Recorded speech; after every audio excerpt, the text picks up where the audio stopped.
সাধারণত দেখবেন আমরা ল্যাপটপ অথবা পিসিতে কাজ করার পর অনেক সময় জাঙ্ক ফাইলগুলো থেকে যায়, সেগুলো কিন্তু আমরা দেখতে পাই না। সেগুলো যদি ডিলিট করতে হয়, সেগুলো যদি ডিলিট করে দেন তাহলে আপনার ল্যাপটপ অথবা পিসি অনেক ফাস্টলিভাবে কাজ করবে।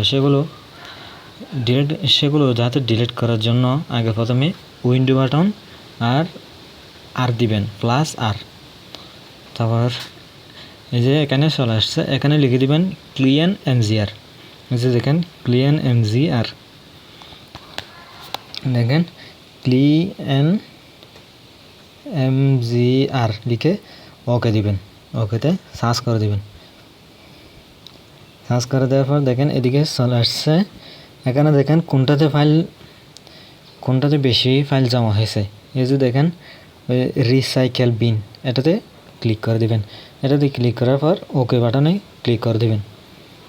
ওকে বাটনে ক্লিক করার পর এদিকে দেখেন ডিলিট ফাইলে ক্লিক করে দিবেন। আর আপনার যে জাঙ্ক ফাইলগুলো ছিল, যেগুলোর জন্য আপনার ল্যাপটপ বা পিসি হ্যাং করতো, ফাস্টলিভাবে কাজ করতো না, এখন দেখেন দ্রুত কাজ করবে আপনার ল্যাপটপ অথবা পিসি। এই সিক্রেট টিপসটা যদি ভালো লাগে তাহলে পেজটা ফলো দিয়ে